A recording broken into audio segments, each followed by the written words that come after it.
propiamente.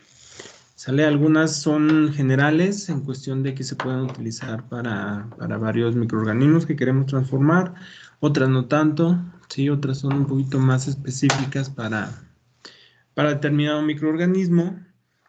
Sí, vamos a ver entonces algunas de las técnicas.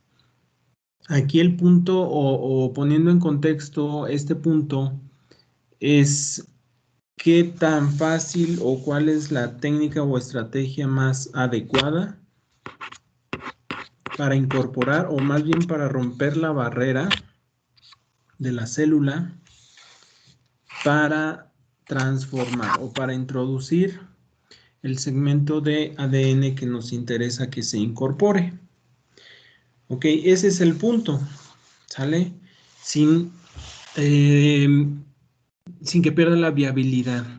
Sí hay estrés, sí necesita recuperación del microorganismo, pero pues de aquí la idea es introducir el DNA por alguna de las técnicas, ¿sí? Romper la barrera tanto de pared como de membrana, ¿sí? Algunas nada más membrana, no todas tienen pared, y lograr la inserción, ¿sí? Al menos el paso del DNA a lo que sería el interior de la célula.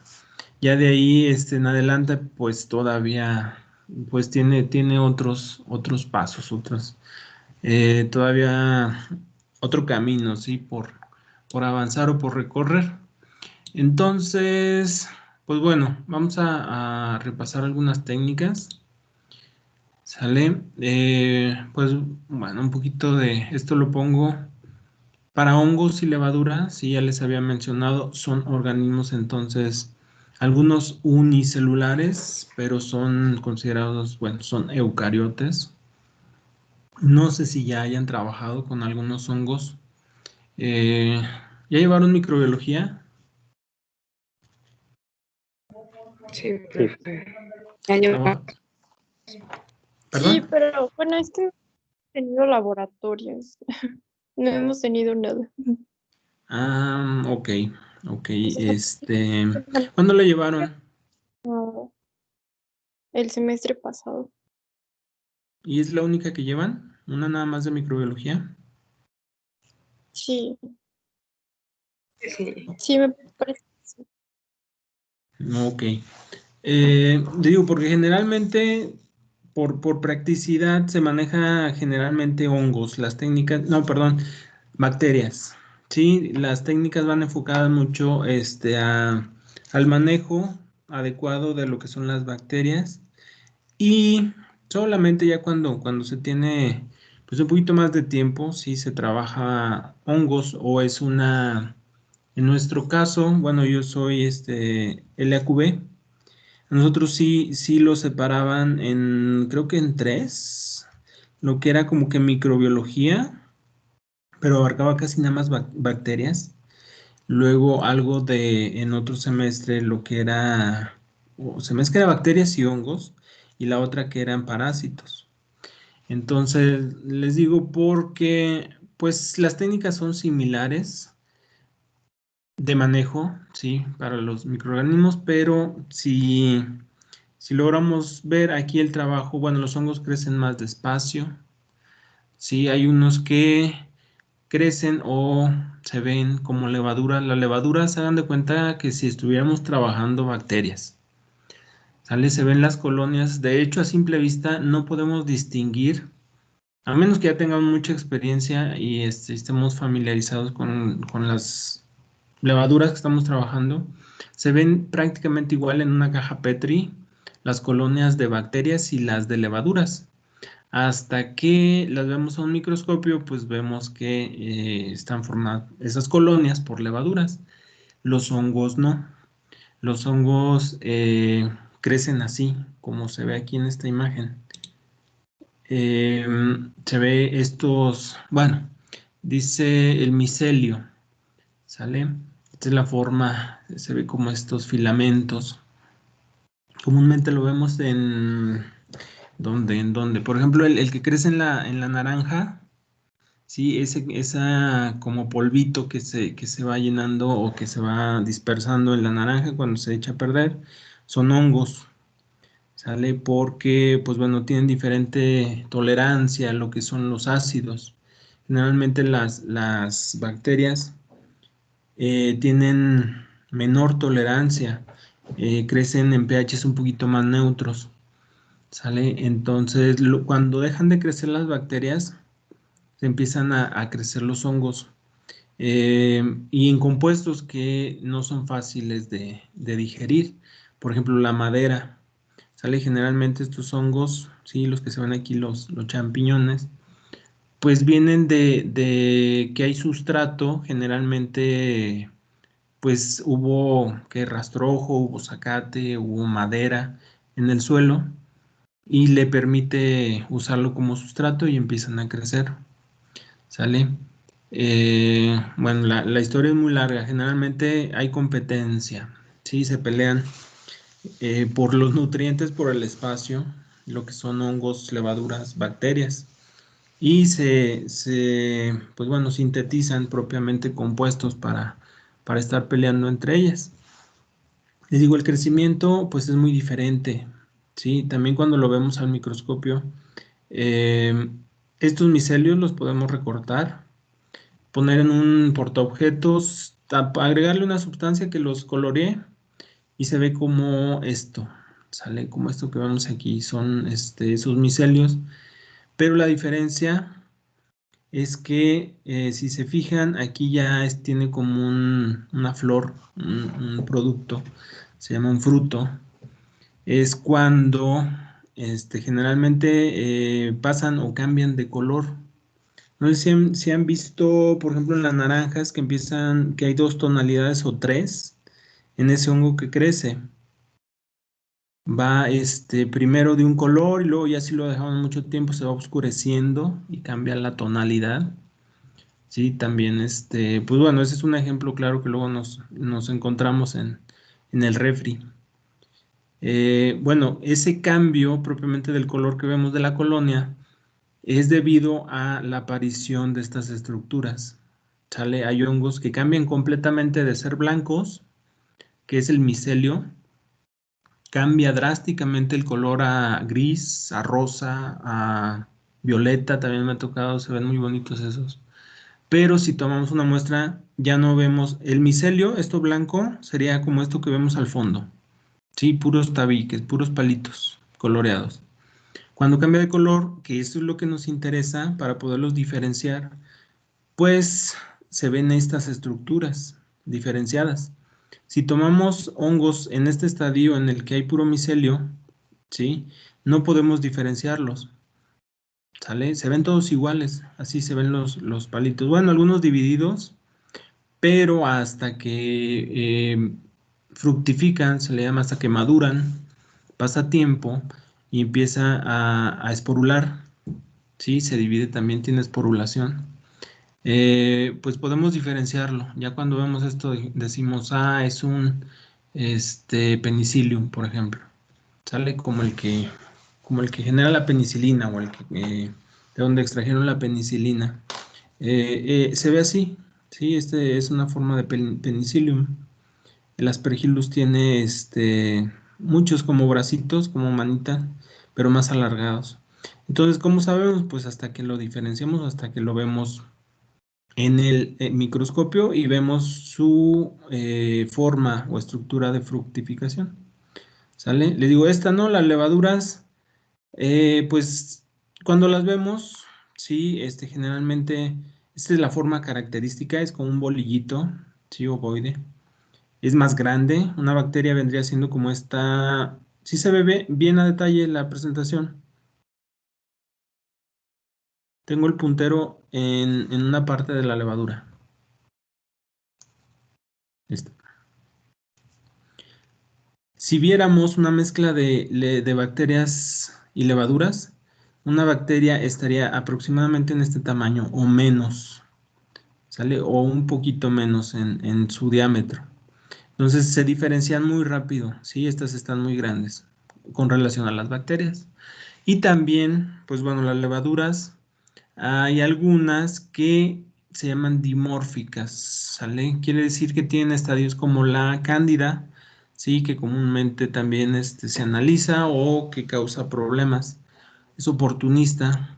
En algunos casos, ¿sale? Se ve así, pero cuando se pone sobre todo con algunos nutrientes, con glucosa o por ejemplo en suero sanguíneo, cambia, ¿sí? Le empiezan a crecer estos micelios y cambia a su fase filamentosa, se le llama, ¿sale? Entonces, les digo, generalmente, pues bueno, cuando lo manejamos en esta fase o en esta forma levaduriforme es muy práctica, ¿sí? Porque podemos contarla, podemos hacerle diluciones como las bacterias, podemos manipularla más fácilmente. Pues los hongos sí, les digo, pues a pesar de eso, la desventaja es que tarda, para llegar de este micelio a estas estructuras, llega a tardar hasta 2 semanas, sale o más. Generalmente lo crecemos a 28 el hongo, ¿sale? Entonces, pues les digo, depende, también hay que seleccionar en qué estadio. Hace poquito estábamos trabajando con un hongo eh, de la doctora Yolanda, Sporotrix se llama. Pues ese hongo también cambia. Si cambia la temperatura, se ve como esto, cambia a micelio y es la forma como infectiva. Entonces, bueno, les platico nada más, les digo, porque generalmente, pues bueno, son detalles técnicos que hay que considerar en el laboratorio. Y bueno, les digo, generalmente con bacterias se trabaja más fácil. El manejo es más sencillo, crecen más rápido. Pues saturamos un medio como en 18, 24 horas. Algunas si se van muy despacito, a lo mejor ya 48, pero ya es mucho. Ya queda saturado el medio, crecen rápido, se pueden reproducir también de forma rápida. Generalmente crecen en medios generales, nutritivos. Nosotros necesitamos agregar antibiótico, ¿sí? Cuando queremos hacer un medio como el que está aquí, hay medios especiales y además suplementamos con antibióticos para evitar que crezcan bacterias y además le bajamos el pH. El medio especial para hongos debe estar a 3.5 o menos, ¿sale? Entonces, les digo, el tratamiento es más específico para los hongos. Entonces, lo que hay que evitar es que tengan competencia. Siempre que hay bacterias no van a crecer hongos, ¿sale? Hasta que dejan de crecer las bacterias, le da tiempo o le da posibilidad al hongo empezar a crecer. Si compite mal el hongo contra las bacterias. También por eso produce luego esos compuestos, ¿sí? Que le llaman secundarios. Ok, entonces continuamos. Son entonces pluricelulares, ¿sí? Y las levaduras no, son unicelulares, pero son eucariotas. Esa es la gran ventaja. Es decir, algunos de los hongos ya se utilizan para expresar algunas proteínas, ¿sí? He estado también ahorita en evaluaciones, algunos utilizan ya como para expresar finalmente el vector o el producto. Por ejemplo, se quiere hacer, por ejemplo, una vacuna o una expresión o estimulación del sistema inmune, pues al final de cuentas utilizan un determinado hongo. ¿Ok? ¿Y qué más? ¿Qué más? Bueno, eso es lo principal. De transformación, bueno, aquí hablaba un poquito ya lo dije, este es el penicillium, mira, esta es la foto, ¿sale? Así se ve el penicillium. Y les digo, se diferencia, ¿sí? Pero tiene una reproducción asexual principalmente, ¿sale? Pero algunos tienen reproducción sexual, ¿sale? Están diferenciados, pero la mayoría es asexual por esporas o si quitamos micelio podemos también propagar ese hongo, ¿sí? Cortamos un pedacito, lo cambiamos a una caja nueva, aunque no estén las estructuras estas, ¿sale? De esporas, podemos reproducirlo, ¿sí? Sigue creciendo, se sigue expandiendo, pero su forma más eficiente de reproducción es esta, por esporas. Y de hecho, cuando los que son patógenos, los que son, por ejemplo, en plantas, ese es un gran problema, ¿sale? Porque estas estructuras resisten mucho. Las esporas resisten altas temperaturas. De hecho, muchas germinan cuando se eleva la temperatura, por ejemplo, en, no sé, 70, 80 grados que ponemos a hervir. Algunas les es propicio y empiezan a germinar. También, les digo, la toleran desecación y ese llega a ser un problema fuerte. Una tierra en la que se ha diseminado un hongo patógeno de este tipo, pues generalmente lo que hacen es cambiar de cultivo, ¿sale? Ya no sirve porque duran mucho tiempo, ¿sale? Y si se sigue plantando lo mismo, pues ya va a ser un problema porque va a seguir infectando. ¿Ok? Entonces, mecanismos. Algo importante. Se considera una célula vegetal. ¿Ok? Se parece mucho a la célula vegetal debido a que tiene las características de una célula vegetal. Si se fijan, se parece más a las plantas por estas formas que son como plantitas microscópicas, ¿sí? Estas estructuras también luego están muy bonitas. Y entonces el problema es la pared.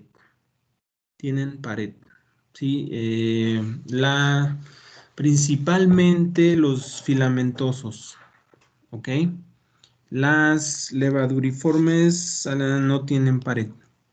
Entonces, es un problema porque para transformar células de plantas, pues hay que atravesar pared y hay que atravesar membrana, ¿sale? Para que sea eficiente la transformación.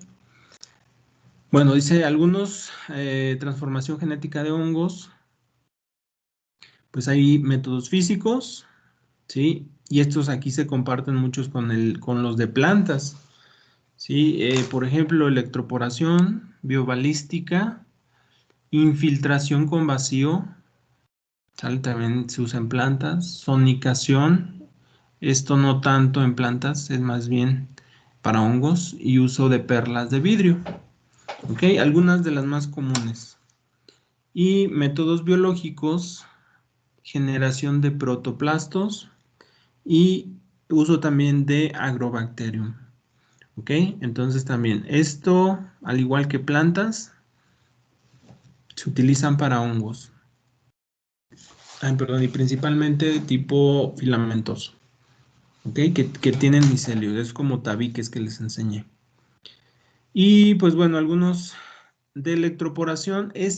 Aprovechando, este es un método muy general. Sí, no solamente se utiliza en plantas, se utiliza también en eucariotes, como células humanas más bien, y bacterias. Ok, es un método, yo creo que de los más comunes o más generalizados. Lástima, aquí no, para docencia, yo no he visto un laboratorio que tenga electroporador. Más bien para investigación se usa más. ¿Y cuál es el punto? Es hacer poros, ¿sí? Dice simple, rápida y eficiente. ¿Ok? Simple relativamente, ¿sí? Te vemos por qué. Acá dice el método más común para la transformación de hongos filamentosos y levaduriformes. Dice, permite la formación de poros vía alteración, perdón, de la membrana citoplasmática causada por un pulso de 0.5 kilovolts por centímetro, se me es que centímetro cuadrado y 2 kilovolts. No sé si tenemos una idea, sale de lo que es los volts, pero esto es una cantidad grande, ¿sí? De voltaje. Estamos hablando de 2000 volts, ¿sí? Comúnmente la que manejamos creo que es 120, la de la casa. ¿Sale? Y aquí estamos hablando de 2000 voltios, ¿sale? Por centímetro. Pero el tiempo en el cual se aplica, aquí creo que no se menciona, son microsegundos, ¿sale? Son voltajes muy altos, pero en pulsos muy, muy cortitos de tiempo, ¿sale? Para generar esta alteración de la membrana o esta formación de poros, ¿sí? Dice, permitiendo que las macromoléculas entren. Y para hongos, los mejores resultados son con enzimas para eliminar la pared celular. ¿Ok? Les comentaba tiene doble protección. Entonces, si primero se elimina la pared, es más fácil que la membrana ya se pueda, bueno, se le puedan formar estos poros. Y si existen factores celulares como el estado de crecimiento, no solamente para hongos, esto aplica para todos, ¿sale? Hay una pues, práctica que se llama, es como preparación de células competentes, ¿sí? Es un término muy, muy usado para definir la célula. Es una preparación, es un protocolo, todo esto se hace con protocolos. Dice determinadas sales, pero esto es importante, ¿sí? El estado de crecimiento, la viabilidad que tenga la célula. Entonces, generalmente nos indica, por ejemplo, yo de las que trabajé para bacterias, nos pide que la célula esté finalizando la fase exponencial y empezando la inicial de la estacionaria, ¿sí? Que esté todavía multiplicándose, pero ya no tan fuerte, ya no tan rápido, vamos. Entonces es importante, ¿sale? El estado de crecimiento, más bien en la fase de crecimiento, el grosor, más bien esto viene de la fase de crecimiento, el grosor y composición de la membrana, la estructura y composición de la pared, la densidad celular, ¿sale? ¿Cuántas hay? También es importante. Y el diámetro celular y susceptibilidad de las células a transferir carga. Generalmente, bueno, las casas comerciales nos venden ya células competentes de los microorganismos que queremos transformar. Generalmente E. coli, porque les comentaba que, por ejemplo, los vectores de clonación generalmente se guardan en E. coli, aunque no vayan a ser para bacterias. ¿Sale? Muchas veces la estrategia es poner una parte que responde para bacterias y otra para el organismo final. ¿Sí? Entonces es muy práctico guardar y utilizar E. coli como el primer paso, ¿sí? Para guardar nuestros vectores. Entonces les decía que nos venden ya las células competentes, ¿sí? A una densidad muy alta, ¿sí? Se ve hasta espeso. Y cuando pipeteamos, se batalla. Bueno, no es tan viscoso, pero sí es denso, ¿sí? Porque la densidad celular es muy alta. También por la tasa que necesita de transformación. Muchas se mueren, ¿sí? Si tenemos poca densidad, pues a lo mejor no obtenemos transformantes. Entonces la densidad es muy alta, porque sí hay mucha, pues, muerte celular por el tratamiento. Y eso es importante, densidad. Le digo, en todos los organismos es importante ver la densidad con la cual se va a tratar. Y dice susceptibilidad de la célula a transferir cargas. Y dice factores físico-químicos, temperatura, cantidad de DNA, presencia de... A ver si permítanme.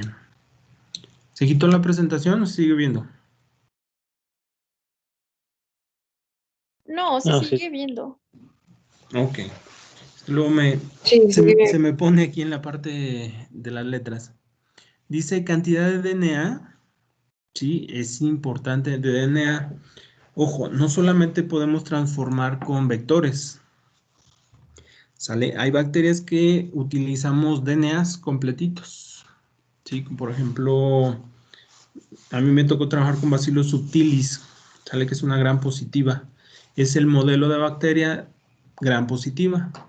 Sí, ese tiene la capacidad de que se le puede transformar con DNA. ¿Sí? Por la recombinación que vamos a ver más adelante. Entonces, aquí cuando dice DNA, puede ser plásmido o puede ser de verdad de DNA genómico. Presencia de iones, ¿sí? Y el pH. ¿Ok? Entonces, bueno, aquí nos habla del proceso. Dice, existe una desestabilización causada por la pérdida temporal de la permeabilidad y produciendo poros reversibles. Ok, existe intercambio de macromoléculas, fuga de iones, escape de metabolitos, pero lo que nos interesa es absorción de DNA. Posteriormente la membrana recupera su integridad si se le dio la condición para recuperar. Generalmente después de la transformación viene un tiempo de como estabilización, ¿sí? Para que recupere esa viabilidad. Sí, no es mucho, es como una hora más o menos en caldo a 37 grados, ¿sí? Para que nuevamente se cierre, ¿sí? Y ya pueda seguir creciendo. Y dice una desventaja es la necesidad de tener que usar protoplastos, ¿ok? Que son células sin pared para que pueda llevarse a cabo la permeabilización de la membrana. Bueno, para las que tienen pared, ¿sí? Tanto de plantas como de hongos. Entonces, bueno, esto es importante. Hay que quitar la pared para tener un mejor resultado. Ok, bueno, aquí está una imagen. Y bueno, aquí creo que no se menciona choque térmico. Bueno, este todavía es de electroporación. Es un equipo, sí, esa es otra desventaja, que se necesita un equipo especial, ¿sale? Es un electroporador, en el cual, y unas celdillas, sale de electroporación, para dar ese voltaje en ese tiempo específico, en ese lapso, pues se necesita este equipo especial. Bueno, tiene algunos un botoncito, el que yo usé tenía dos. Bueno, aquí se ponen las condiciones, el voltaje se le puede cambiar un poco para bacterias, para las determinadas células que vayamos a electroporar. Pero hagan de cuenta, esta celdilla vista de lado se parece como si fuera la que usan para el espectro. ¿Han medido o han usado las celdillas de cuarzo o de plástico en el espectro?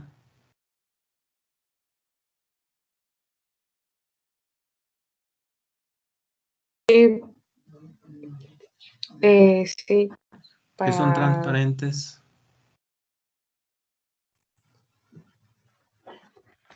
Sí, sí, para leer la...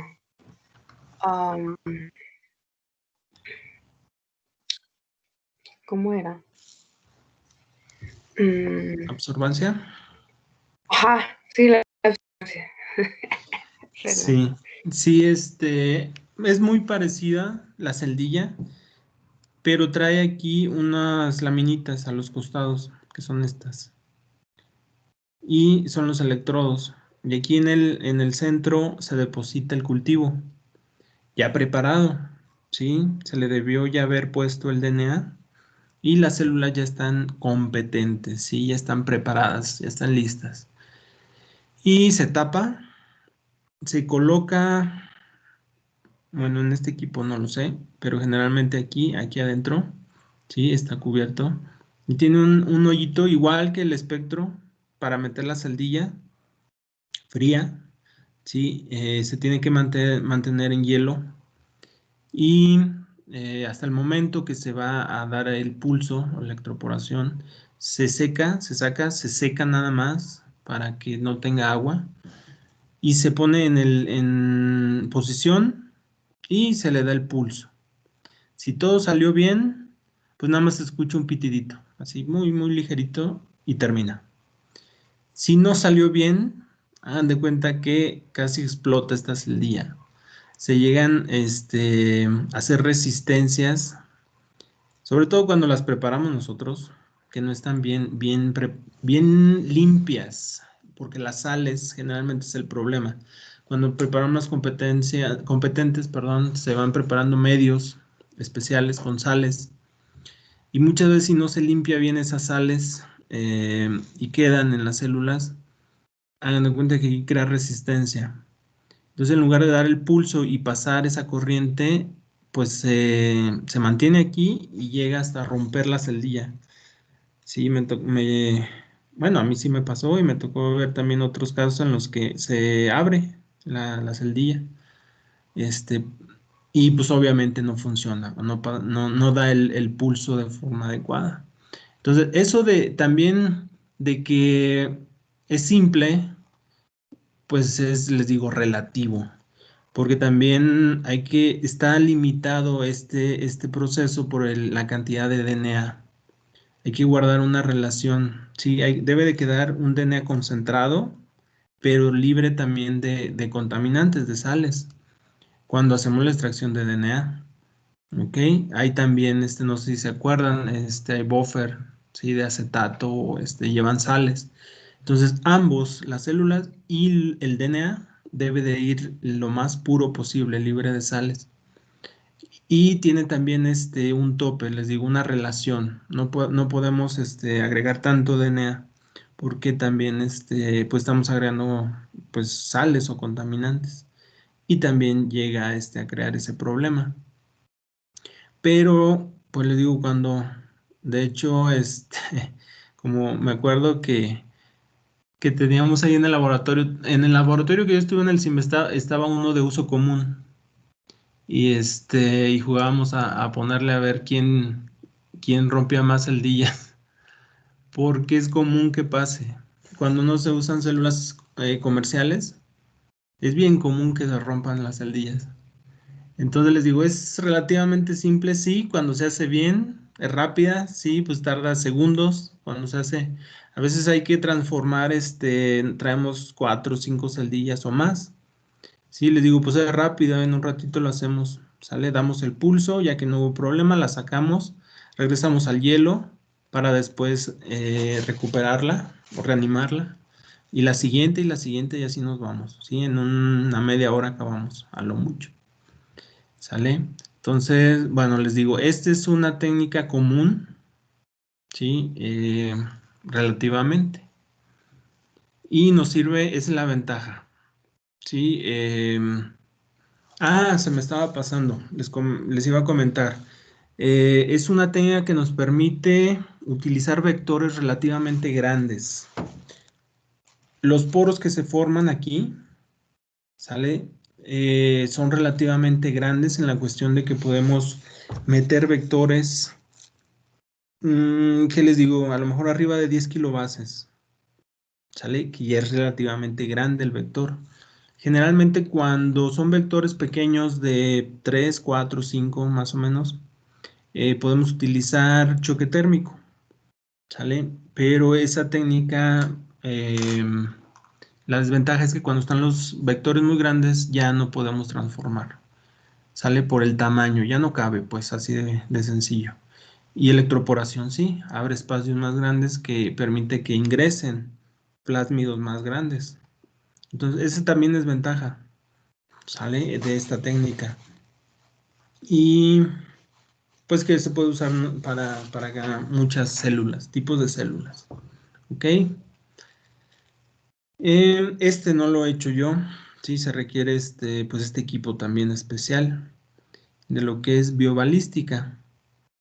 ¿Sale? Y bueno, se refiere a el bombardeo, ¿sí? Propiamente del tejido que se va a transformar con partículas recubiertas con el DNA. Con el DNA de interés, va recubierto. Sí, dice la eficiencia de transformación depende de la temperatura, la cantidad de células, la habilidad para regenerarse, cantidad de partículas de DNA recubiertas y velocidad de las partículas. La desventaja dice que no es... no es desventaja, de que no es necesario el uso de enzimas para eliminar la pared celular, ¿ok? Porque es muy mecánico y es muy azaroso también, ¿sí? En la cuestión de que, pues hay probabilidad de que como puede perforar una, ¿sí? Y quedar en buena posición, pues puede haber más de una. Sí, y pues no hay una selección de en dónde se va a insertar. Bueno, si se quisiera insertar en el DNA, ok. Si se quiere dentro, solamente expresar dentro de la célula, pues ahí sí no habría tanto problema. Entonces, esa es una ventaja. Si no se tiene que tratar la célula para quitarle la pared. Y pues bueno, yo creo principalmente, digo, pues es con un equipo especial. Yo no lo he hecho, no he hecho esta transformación. Y tampoco se me hace que sea de las más comunes, al menos en donde yo he visto transformación de células de, por ejemplo, vegetales. Yo creo que es más común la formación de lo que le llaman protoplastos, que son las células sin pared, y después su transformación por electroporación. ¿Ok? Entonces, bueno, les comentaba, este es común hasta cierto punto, sí, pero yo no he visto cómo trabaja. No sabría decirles detalles finos del proceso porque ese sí yo no lo he hecho. ¿Vale?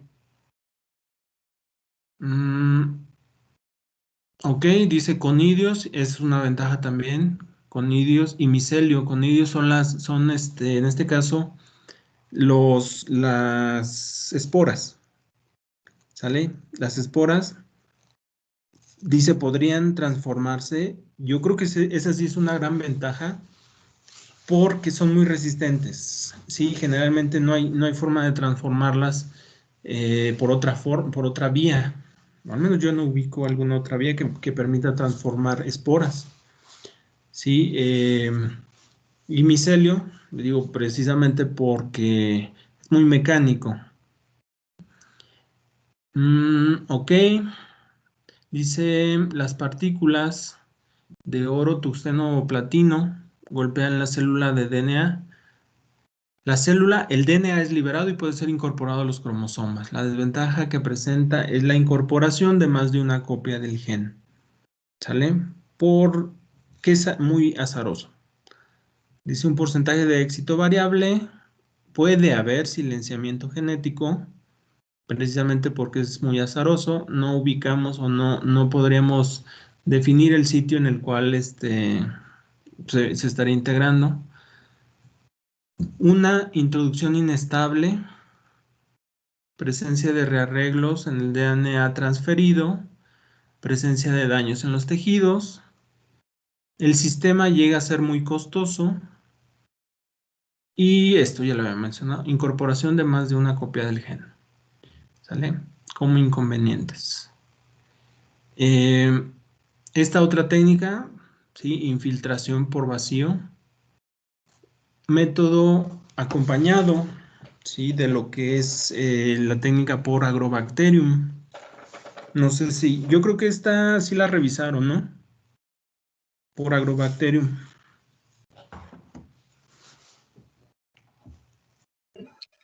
Sí, en la de Agrobacterium sí, A ver, ¿qué me pueden platicar de ella? pero con plantas. Con plantas.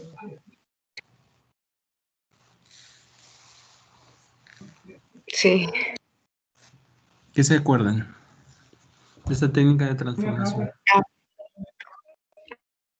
Es que se me corta y no escucho bien. Pues sí, que, o sea,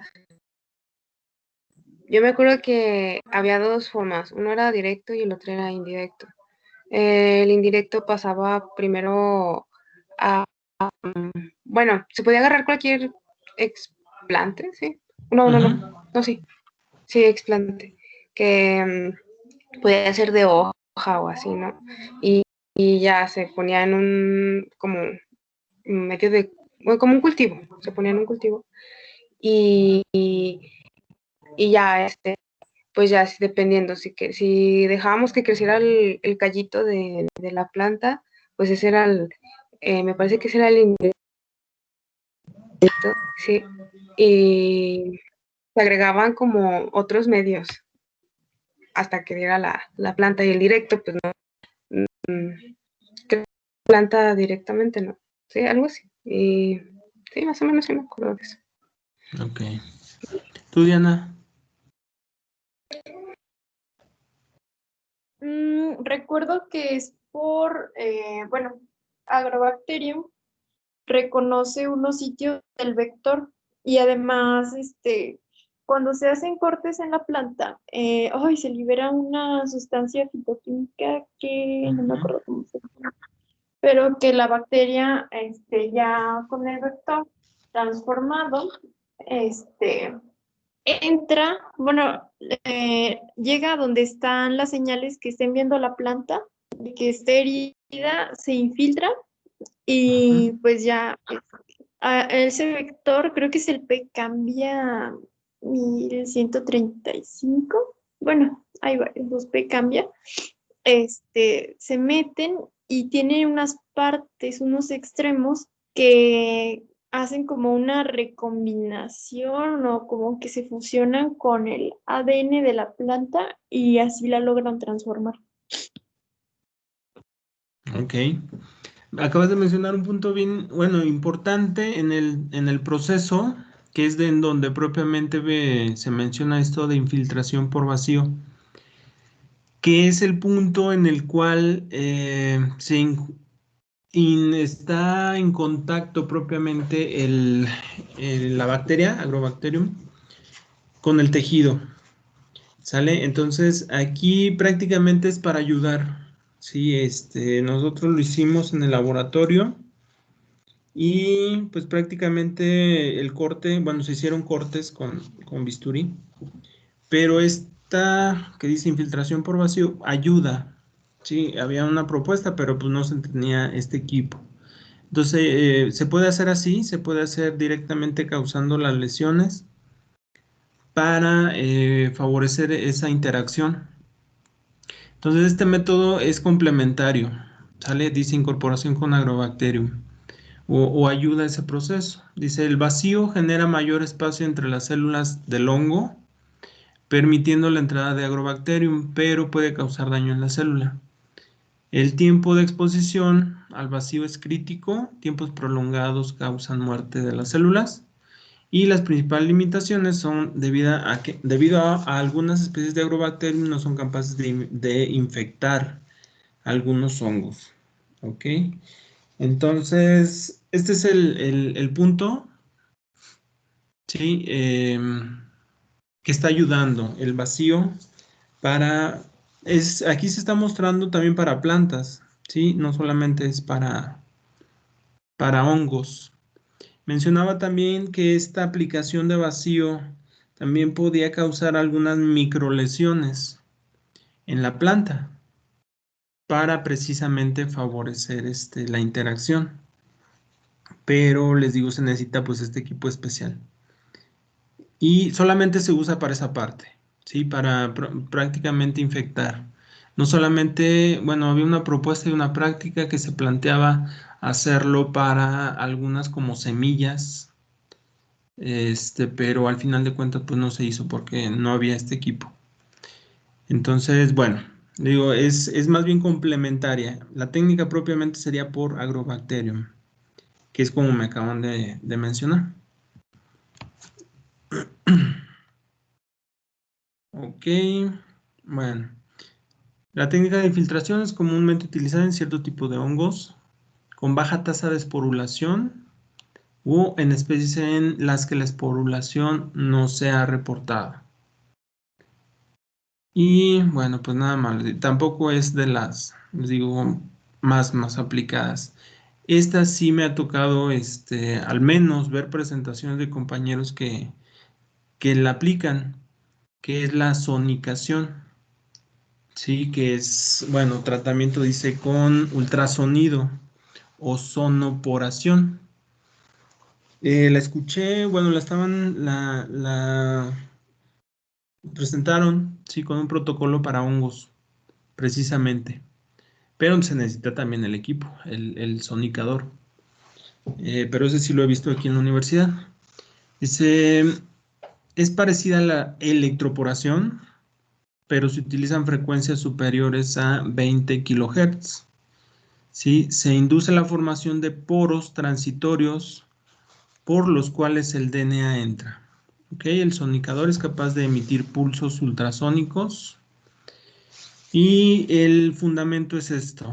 Esos pulsos ultrasónicos, dice, produce burbujas. ¿Sí? Como se ven aquí, se crean corrientes alrededor y las hace crecer y colapsar. ¿Ok? Dice, durante el colapso se producen ondas de choque que produce daños en los objetos cercanos. Entonces, pues es también muy físico. Bueno, estamos en físicos, métodos físicos. Sale para causar lesiones o poros, como dice. No sé si se pueda aplicar en células con pared. Dice, simple, rápido y de bajo costo, es posible la transferencia génica desde protoplastos. No. Entonces, generalmente necesitaríamos, esto de protoplastos, bueno, al final se menciona, pero es esto, es liberar de esa pared a las células vegetales o de hongos.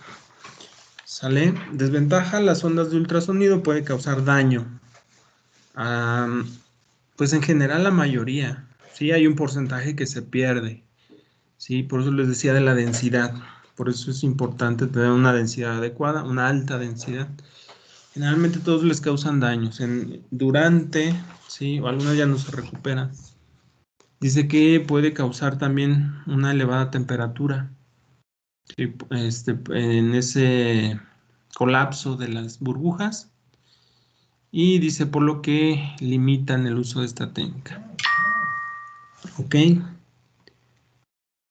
Y la otra también, hasta cierto punto, práctica, es con perlas de vidrio.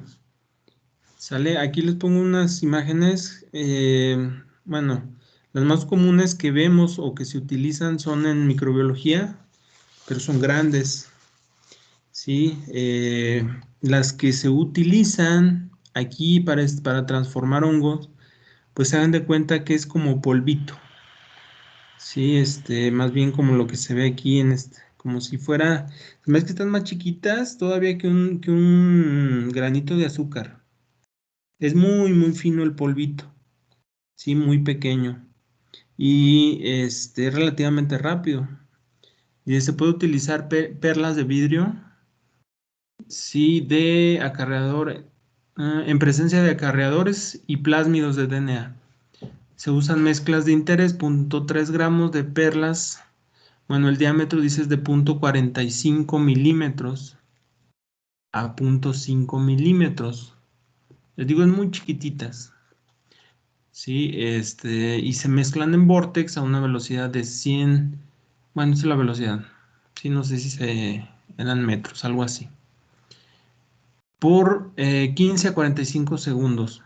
Pues el fundamento es propiamente el daño, sí, es las perlas lo que van a estar haciendo, pues es pues dañar mecánicamente tanto la pared, sí, y membrana, está permitiendo, por eso se dice que es en conjunción o aquí junto con el DNA. Ventajas, es barato, rápido, no requiere tratamiento químico, ¿sí? Dice desventajas, es la menos eficiente y gran parte del DNA es dañado mecánicamente y la viabilidad es reducida. Entonces, sí es muy rápida, sí es muy, esta sí me tocó verla en el laboratorio. Sí se obtienen transformantes, pero, pues bueno, tiene sobre todo esta desventaja. ¿Vale? Y bueno, dentro de los biológicos,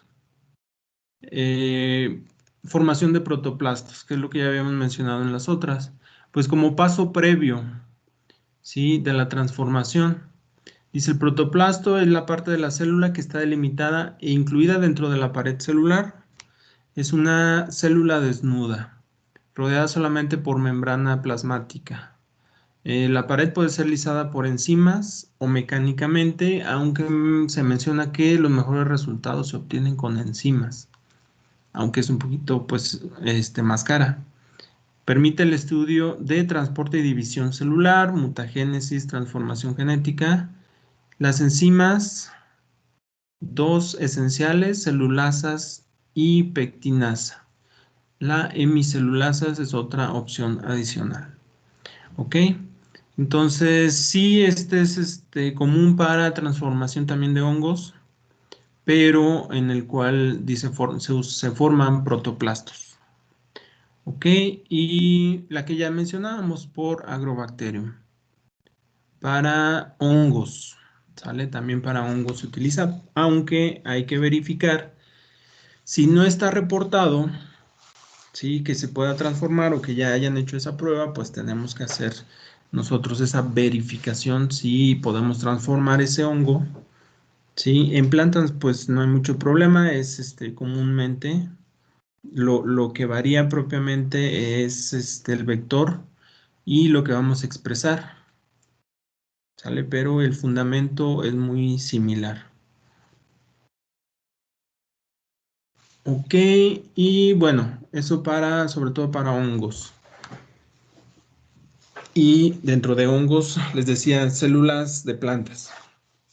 Viendo, y bueno, aquí es rápido, esto lo van a ver más adelante, ¿sí? Sobre todo ustedes lo ven en biotecnología de animal, ¿sí? Es lo que son algunos métodos de transformación.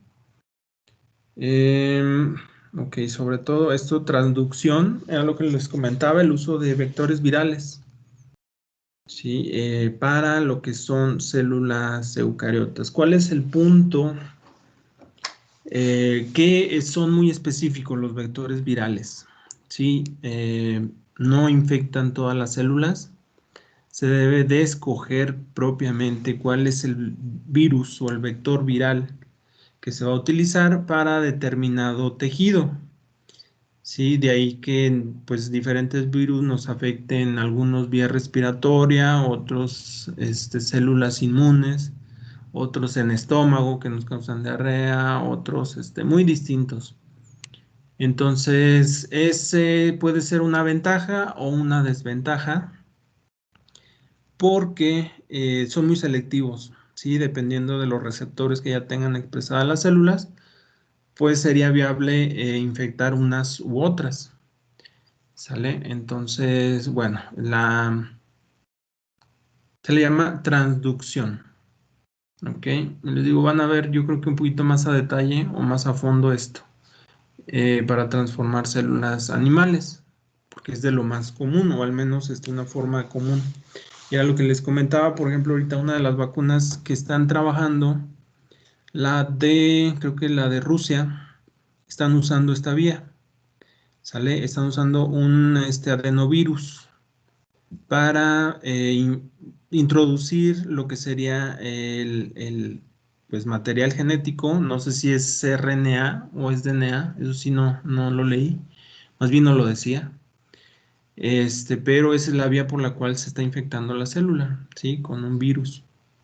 Y ahora sí, ya que infecta,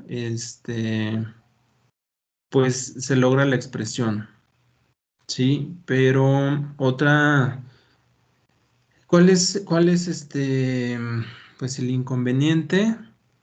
Que el virus debe de ensamblarse sin su material genético original.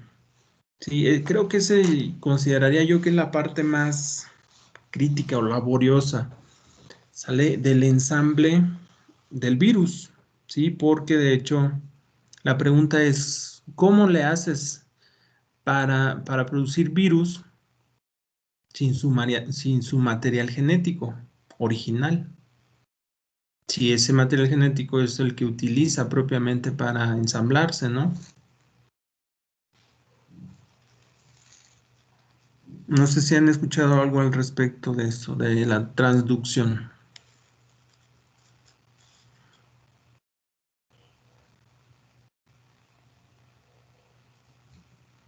Yo la verdad no me acuerdo de haber escuchado algo. Pues bien poquitito, pero no me acuerdo. Ok, funciona, les digo, el fundamento es esa, que utilizas la capacidad de los virus para insertar el material genético, que es como trabajan.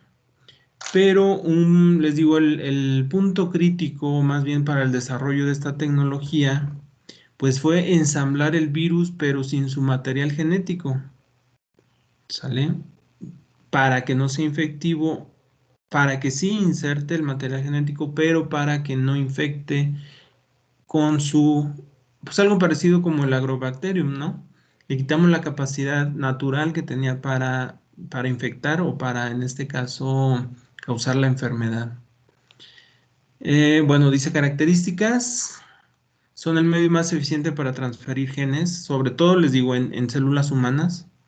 Permite la modificación específica de una célula o tejido para el tratamiento terapéutico. Dice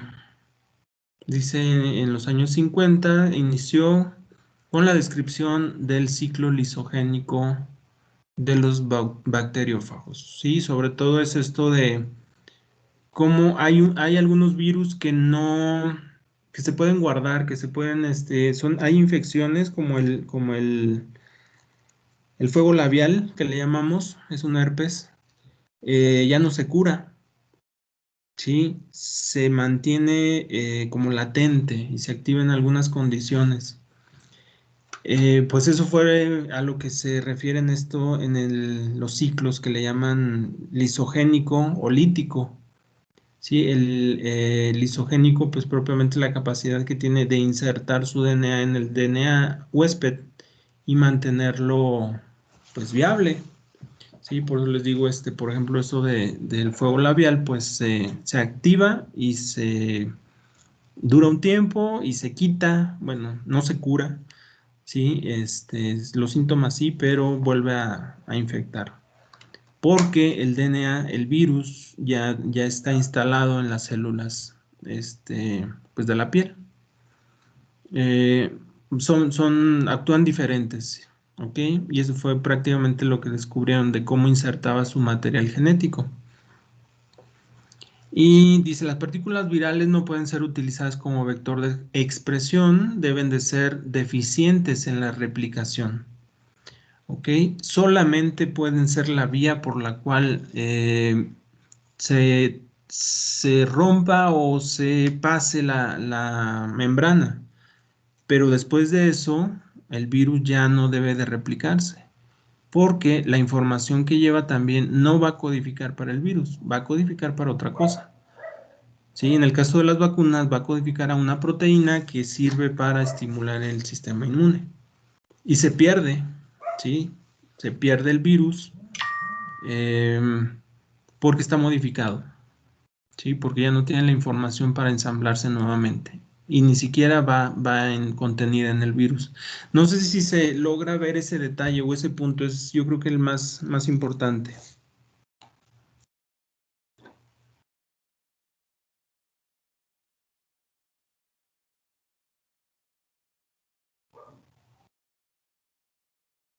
Sí, profe. Bueno, al menos por lo pronto sí. Ok. Sí, Sí. Brenda. Sí, profe. Sí. Sí, Ok. se ve. Punto. Entonces, para obtener esas partículas virales que ya no tienen su material genético, dice, se multiplican en células de empaquetamiento.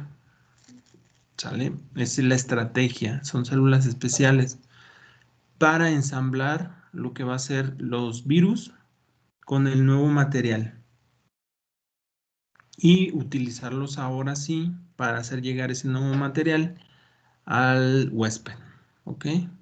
Desde las líneas celulares modificadas o son modificadas o están modificadas para ensamblar los virus que contienen partículas virales y el gen de interés. ¿Ok? Ok, entonces permite expresar proteínas humanas. Permite la inserción. Los virus más utilizados son adenovirus, como el que les comentaba, retrovirus, ¿sale? Y lentivirus. Se pueden insertar genes de tamaño grande, de 8 a 20 kilobases. Es más que un plásmido normal. ¿Sí? Les digo, cuando les digo de grandes de plásmidos de bacterias, estamos hablando a lo mejor de 15, de 10 a 15. Aquí podemos empaquetar, pues maneja tamaños grandes, relativamente grandes, 20 kilobases, ¿sí? ya es considerable. Dice, los adenovirus pueden infectar células, son los más, yo creo que por eso lo escogieron, que están utilizando. Es un poco más genérico, dice, puede infectar células de riñón, músculo, retina y sistema nervioso. ¿Ok? Algunos de los otros que se utilizan son más específicos. Y bueno, desventajas, era lo que les decía, si lo vemos como desventajas, si quisiéramos tratar o corregir un problema de un gen que no esté, o que sea un alelo que cause problemas, si quisiéramos transformar todas las células, pues no lo permite. ¿Sí? Dice la pluricelularidad solo permite infectar ciertas células. ¿Sale? Dice las partículas virales pueden resultar tóxicas para las células. Sí, sí, o puede tener una respuesta. Dice, puede existir una respuesta inmune. ¿Qué tal si ya nos enfermamos alguna vez contra uno de estos virus? Y cuando entre, pues se reconoce y no tiene, ni siquiera llega a célula blanco, ¿sí? Es eliminado antes. Entonces también va contra la respuesta inmune. Los retrovirus, como el VIH, requieren células en división para poder integrar su DNA. Y dice, al insertar DNA, el retrovirus puede afectar la función de un oncogen, porque muchas veces no es específica la inserción. ¿Sale? Y pues pueden pasar varias cosas. Bueno, no sé si ya han escuchado el término oncogen. Eso lo vamos a ver en diagnóstico. Pero no sé si la hayan escuchado antes. No, bueno, yo creo que no. Yo no. ¿Tú, Diana? Oncogen, no, profe. Bueno, onco es como de oncología, ¿no? De cáncer. Ajá. Pero tal cual oncogen, creo que no. Ok, se los voy a adelantar a ustedes de forma rápida. Son genes normales, sí, son genes que tenemos comúnmente. Es cualquier gen, bueno, no cualquiera, no es generalmente, nos vamos a la idea de que son genes adquiridos, sí, que en algún momento, no sé, por algún virus o algo que exógeno que lo adquirimos. No, son genes que comúnmente están en la célula. ¿Sí? El problema es, bueno, más bien se clasifican así porque participan directamente en la replicación celular. ¿Sí? Pueden ser receptores, ¿sí? Pueden ser mensajeros como hormonas, pueden ser proteínas de señalización, de la cascada de señalización, ¿sale? Pero todos están relacionados porque su activación o están en algún momento relacionados con el proceso de replicación celular, ¿sale? Entonces, por eso... Ya había acabado desde las 12:50, me voy a ir abajo, sí. Ok. Porque precisamente el fallo o la modificación de uno de estos genes puede propiciar una replicación celular descontrolada. Sí, ese es el gran problema con estos genes. Les digo, pero son los encargados o al menos participan en algún momento en la replicación de las células. Por eso les llaman oncogenes. Propiamente cuando funcionan normalmente se llaman proto-oncogenes. Pero les digo, eso lo vamos a ver en este semestre. Nada más que aquí para mencionarlo es que si tocamos estos genes, ¿sí? El gran problema que nos podemos meter es que tocamos la replicación celular. Generalmente participan promoviéndola, ¿sí? Favorecen que la célula entre a replicación. Entonces, ahí el problema que si los tocamos, pues podemos generar algún proceso de cáncer, ¿sí? Algún tumor. Entonces, algunos, dice, al insertar el DNA, por ejemplo, los retrovirus, puede generar eso, puede generar procesos de cáncer. Por ejemplo, el BPH que le llaman, ¿no? El del papiloma. Generalmente tienen la capacidad de insertar y de causar algunos tipos de tumores o de cáncer.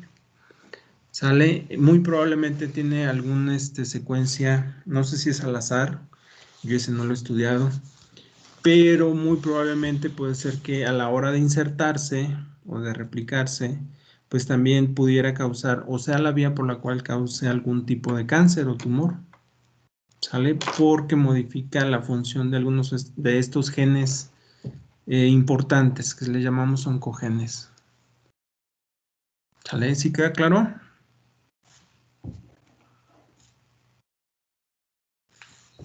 Sí, profe. Sí, Ok, más o menos. más o menos. Ok. Ejemplos. Digo, no se apuren, esto se va a ver a detalle. Nada más estamos viendo la transducción como ejemplo de modificación. Retrovirus, ¿sale? Herpes virus. Retrovirus, en este que dice, dentro de la célula infectada copian su genoma de RNA a DNA. El DNA se integra al genoma infectado de la célula infectada. El genoma viral se transmite de generación en generación. Y inserción al azar. Herpes virus, compuestos de DNA, pueden llevar grandes secuencias de DNA y pueden establecer infecciones latentes a larga duración. Eso ya lo habíamos mencionado. Son células blanco del sistema nervioso. O sea, si quisiéramos modificar algunas células del sistema nervioso, pues podríamos utilizar de esta familia, herpes virus o adenovirus, ¿sí? Comúnmente, bueno, de DNA. Son deficientes en replicación, requieren líneas celulares para producir partículas virales. Transfección, bueno, es el término propiamente. Cuando hablamos de células eucariotes, ¿sí? La otra era cuando usamos vectores virales, le llamamos transducción. Aquí cuando hacemos referencia a una modificación en células eucariotes o en humanos propiamente, le llamamos transfección. Ok. Y quería ver solamente... Ah, bueno, esto es importante. Sobre todo esto, porque lo vamos a ver yo creo que mañana. ¿Cómo logramos? O ya, de hecho lo estamos viendo ahorita. Dice una transfección estable y una transitoria. Sale. Cuando usamos plásmidos para expresar alguna proteína, se puede decir que la expresión es transitoria. ¿Sí? Dice, el ADN introducido no se integra al genoma. Existe solo por un periodo limitado de tiempo. No se transmite en la división celular. Bueno, en bacterias puede ser, pero ¿qué condiciona que sí puedas mantenerse ese plásmido? Pues lo condiciona a que lo esté utilizando. Sí, generalmente cuando el plásmido deja de utilizarse o sus componentes no se utilizan, se pierde, ¿sí? Así como entró, se puede perder de la célula. Sobre todo las bacterias, les digo, son muy prácticas en esa cuestión. Si no les sirve, pues lo desechan, porque no lo están utilizando. Entonces, bueno, y sobre todo también en eucariotas. Se puede transformar con vectores, pero se puede expresar transitoriamente, pero a la hora de replicarse, no sé, o a la hora de, pues sí, de que haya una división celular, pues no se hereda, se pierde. La forma más estable de hacer una modificación para la expresión de algún gen es mediante la incorporación del segmento del gen, del ADN exógeno, integrarlo pero al ADN del huésped. ¿Sale? Si logramos hacer esa modificación o introducción de ese gen, es permanente y estable. ¿Sale? Ya no va a perder. Tan así, bueno, tan que ya no va a recuperar, se pierde el gen o la región en la que se va a integrar, la podemos hacer una mutación y es muy estable. Esa cepa ya se considera estable porque podemos seguirla trabajando y mantiene esa modificación porque está en el genoma. ¿Ok?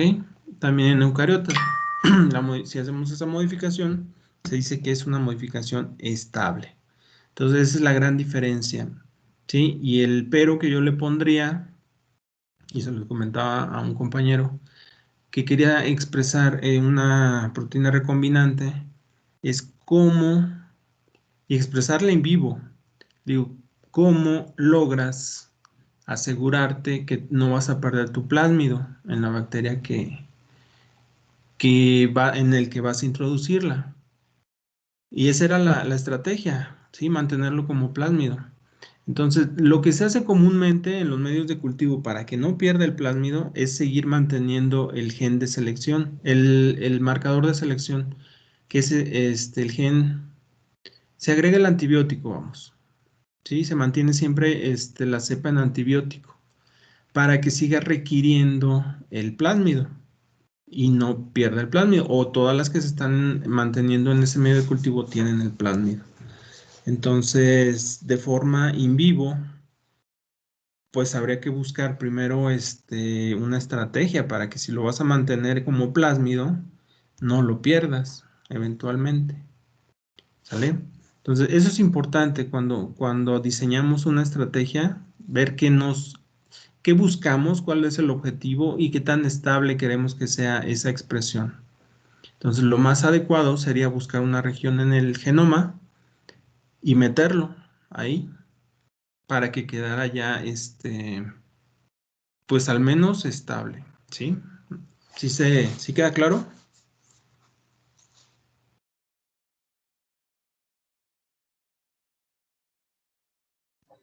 Bueno, yo la verdad sí me perdí un poco. Ah, ok, no hay problema. Aquí lo que nos dice la diapositiva es que puedes hacer una expresión de tu gen, ¿sí? O tu modificación de forma transitoria. ¿Ok? Y les comentaba que podemos utilizar plásmidos o vectores, ¿sí? Para hacer esa expresión. Por ejemplo, ahorita lo que se está haciendo con la vacuna. O sea, se quiere una expresión transitoria. Se hace, por ejemplo, esa inserción o esa transformación, se expresa, se logra el objetivo que es estimular el sistema inmune o que sea reconocido, pero te aseguro que ese segmento, que era lo que decían, es que te está modificando el DNA. Pues obviamente no, o no es el objetivo, ¿sale? Se supone que la vacuna solamente introduce el mensajero para que se exprese y después se elimina. Fue una expresión eventual o transitoria. Hasta ahí, sí, Aldo. Sí, ya. ¿Sale? Podemos hacerlo un poquito más o menos transitoria, pero no definitiva. O te digo, utilizando un plásmido, que eso es lo que comúnmente hacemos o diseñamos, ¿no? Transformamos con un plásmido para que se replique, se exprese y se mantenga una transcripción, ¿sí? Una expresión del gen. Pero yo lo que les decía o lo que les comento es que el plásmido puede perderse también. No es una garantía de que siempre tu cepa o tu organismo transformado siempre va a tener ese plásmido. ¿Sale? Porque se pierden. ¿Sí? Entonces, una estrategia para evitar que se pierda, por ejemplo, las cepas modificadas que tienen plásmidos, es utilizar el antibiótico según la resistencia. Si el plásmido tiene ampicilina o el cassette para resistencia de ampicilina, pues la mantenemos siempre cultivada en un medio de cultivo con ampicilina. En el momento en que quitemos esa presión de selección, se le llama, muy probablemente, como ya no lo ocupa, sí, lo va a perder. Va a llegar un momento en que va a perder ese plásmido. En alguna división, a lo mejor pues ya no lo incorpora o no sé. La forma en la cual garantizas que en ningún momento vas a perder tu gen es integrándolo al DNA. Si tú, bueno, en bacterias al DNA genómico, ¿sí? Porque ahí sí se diferencia el plasmídico, el vectoroplásmido, y el genómico es el DNA, pues que utiliza para sus funciones fundamentales. Si tu gen lo integras en el genoma o en el DNA genómico, vas a hacer una modificación estable. ¿Sale? Y en cualquier célula, ¿sí? Si tú metes tu fragmento en el DNA, ya no lo vas a perder. Ahí sí garantizas que siempre va a estar tu modificación.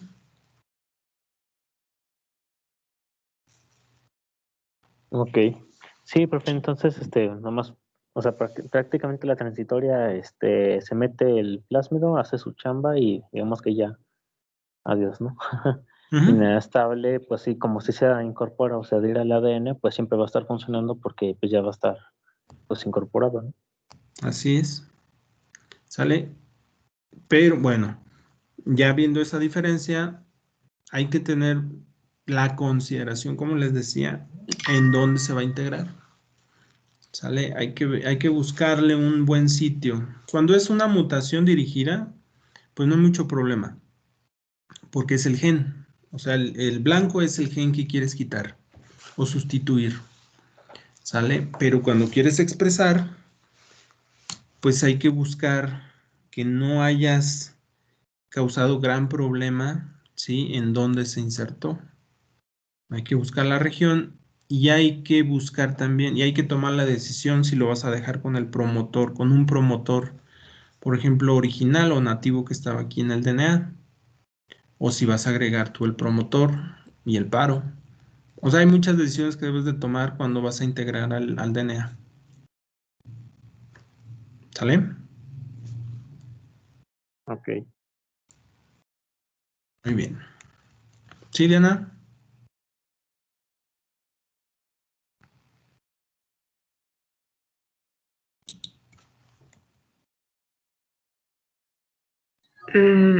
Creo que se fue, pero no sé por qué. Ok. Muy bien. Pues, bueno, dentro de algunos métodos de transformación para eucariotes, tenemos lo que es métodos físicos, ya mencionamos electroporación, pero por ejemplo aquí no hemos mencionado microinyección.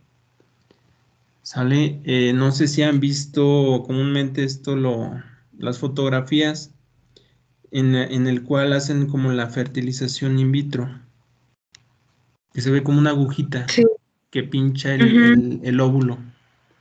sí, Pues sí. es muy parecido, ¿sale? Pero aquí propiamente se inserta el DNA en el núcleo. O sea, está muy bien, el inconveniente es el costo, ¿sale?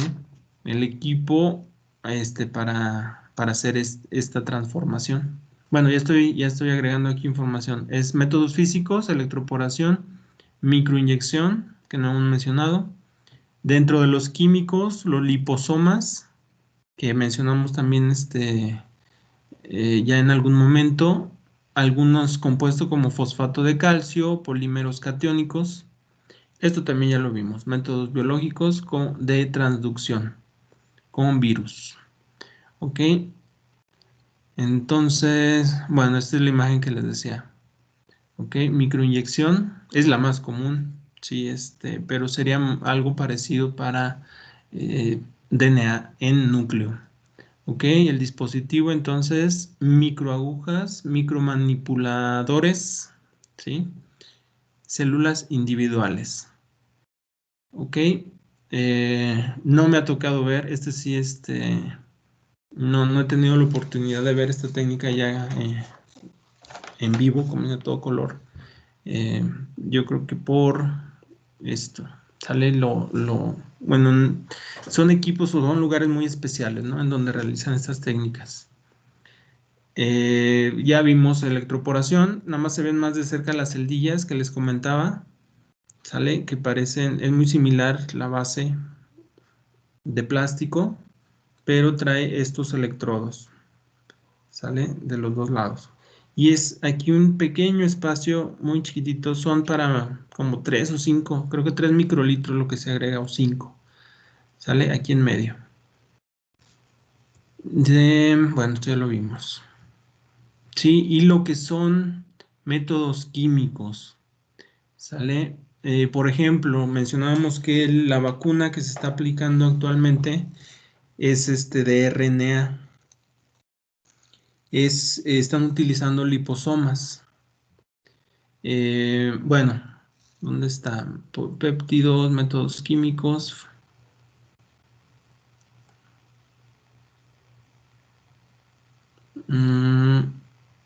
A ver, déjenme ver si la tengo aquí.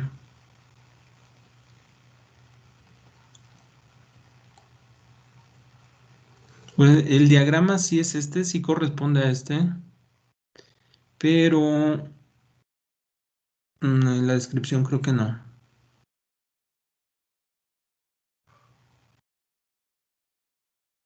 Bueno, dice el mecanismo, dice forma complejos químicos, de compuestos químicos, ¿sí? Con el ADN que se adhieren a la membrana y tienen ciertas características que le permiten atravesar la membrana, ¿sale? Propiamente así, por contacto, por afinidad, atraviesa sin ninguna pues aplicación de algún método físico, ¿sale? Bueno, es compatibilidad propiamente de los compuestos que se están agregando con la membrana y prácticamente lo que hace es ingresar. Entonces, bueno, ahí lo que cambia es la naturaleza de este compuesto, de este recubrimiento. Sí, aquí lo que dice es una lipofección, sí, pero sería un ejemplo de un liposoma que se le llama. Es este cuerpo, sí, que recubre al DNA y que logra atravesar la membrana. Y les decía, ahorita actualmente las vacunas de RNA funcionan así, ¿sí? Son fragmentos de RNA, por eso se requiere que se almacenen a temperaturas muy bajas, ¿sí? Porque está prácticamente el material genético expuesto. Bueno, está recubierto con el lípido, pero no deja de estar muy expuesto el RNA. Entonces, ese RNA es recubierto con, pues dice, un complejo de lípidos que pueden atravesar las células, ¿sí? Por esa afinidad lipídica, se libera en el interior y es expresado, ¿ok? Entonces, los métodos químicos de transformación propiamente se refieren a eso. Y, bueno, dice, mediante interacción electrostática, se adhieren a la membrana celular mediante interacciones electrostáticas y son incorporados por endocitosis. Entonces tenemos lípidos catiónicos, aquí está el que buscaba, ¿sale? Los liposomas. Se pueden utilizar o se utilizan también polímeros sintéticos, ¿sí? Como el colágeno, o péptidos y sus derivados, como la polilisina, ¿ok? Y bueno, otro ejemplo de otro compuesto químico es fosfato de calcio. Y se utiliza una solución buffer para formar el coprecipitado de ADN y fosfato de calcio. Sobre el cultivo celular, este precipitado ingresa a la célula por endocitosis. ¿Ok? Entonces, esto es mucho, le digo, este último bloque es muy aplicado a células eucariotas. ¿Ok? Esto de liposomas es, les digo, relativamente común para células eucariotas. O en este caso, como células o cultivo de celular de eucariotas. Y creo que nada más. Estos ya los vimos. Sí, la transformación o transducción. ¿Sale? Y no, esto ya es un poquito más aplicado a lo que es las líneas celulares.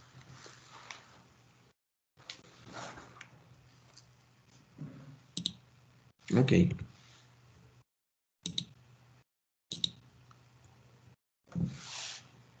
¿Sale? Hasta aquí, ¿cómo vamos?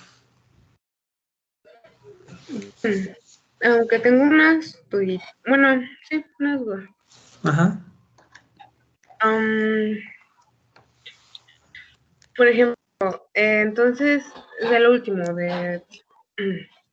que hablaba de moléculas catiónicas. Ujú. Y decía que por lípidos, por proteínas y así, o sea, el material genético está como cubierto o es que eso no lo comprendí muy bien. ¿Sí? Sí, va como encapsulado. Sí, haz de cuenta. ¿No has visto ahorita lo que están vendiendo como bombas de chocolate o esferas de... Sí, lo Ah, sé. pues haz de cuenta. Ahorita Ah, se me vino a la mente eso. Haz de cuenta que todo el contenido genético viene adentro. oh. ¿Y cómo hace? Solamente, Sí. pues son protocolos, para formar. Aquí yo creo que más bien el protocolo va enfocado a poder formar lo que serían como las micelas o Uh-huh. las moléculas estables en las cuales quede recubierto el DNA. No sé el detalle del protocolo, pero me imagino que el punto crítico es lograr este recubrimiento, ¿no? Oh, ya. Y Ya. dice que ahorita, ¿perdón? Ah, bueno, de hecho debe de tener también cierta afinidad estas moléculas por el material que está recubriendo. Sí debe ser compatible, Uh-huh. al menos en cargas, por eso digo que son catiónicos. Uh-huh. Digo, debe de ser probablemente compatible las cargas para que se mantengan adheridas a este material y formar lo que serían las partículas o complejos, ¿no? Para poderlos meter. Uh-huh.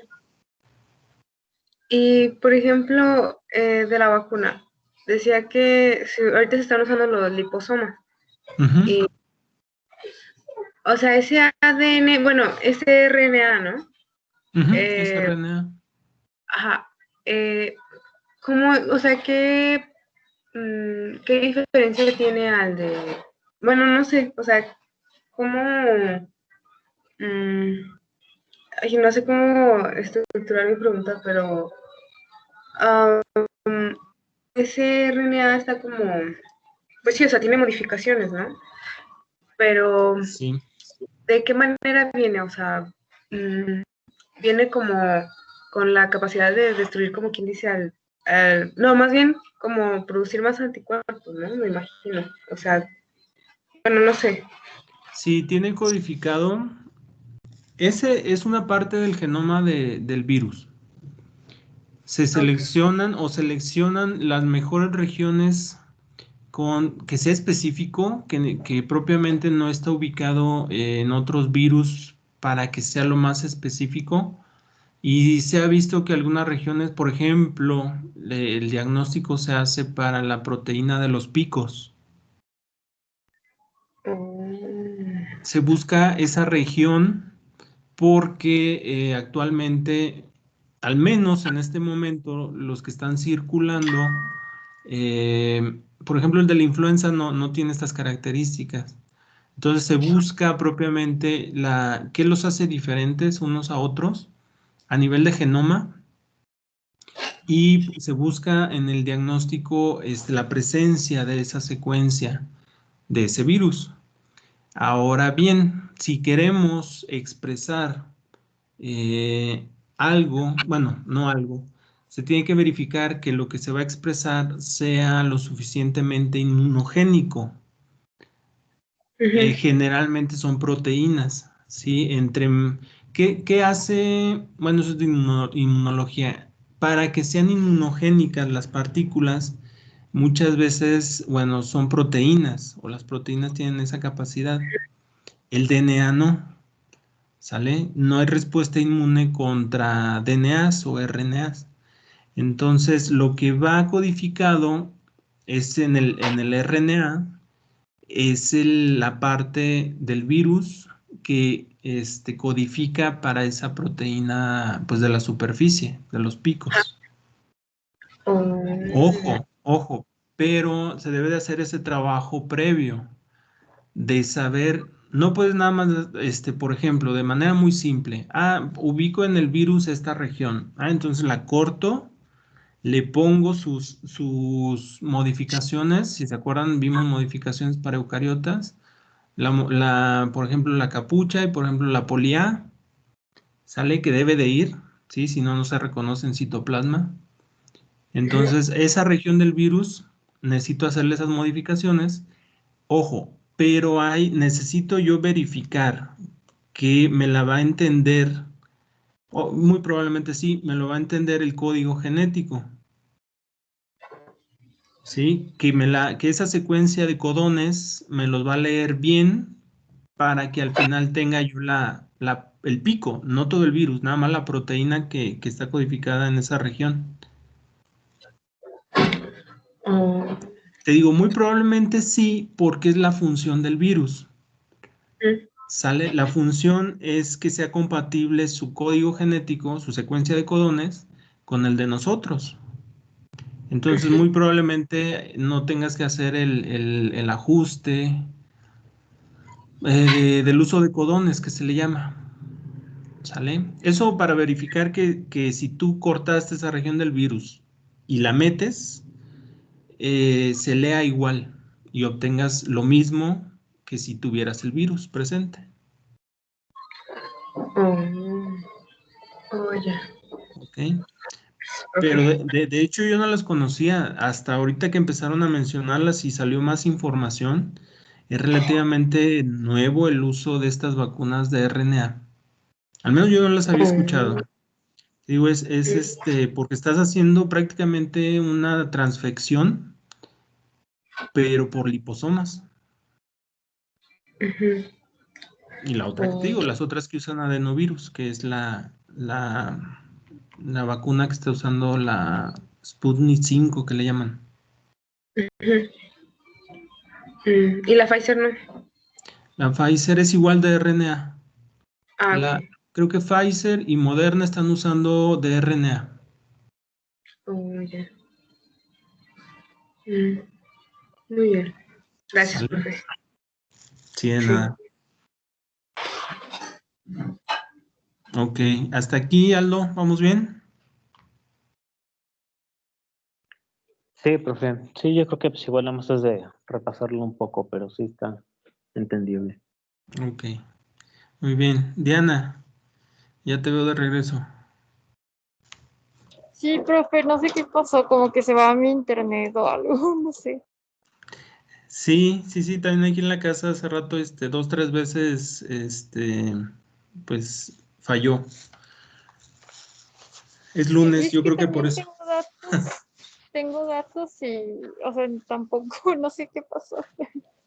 No te preocupes. Pues nada más, por hoy. Mañana,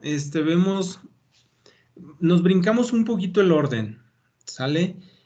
Porque vimos vectores, tipos de vectores, y nos pasamos a métodos de transformación, pero falta ver cómo son los métodos para meter lo que sería nuestro inserto al vector y ver características diferentes o algunos vectores. ¿Sale? Lo interesante también es cómo podemos ligar. Bueno, no, ligar es un método, más bien. ¿Cómo podemos insertar nuestro fragmento o nuestro gen en un vector? Pero eso lo vemos mañana. ¿Sale?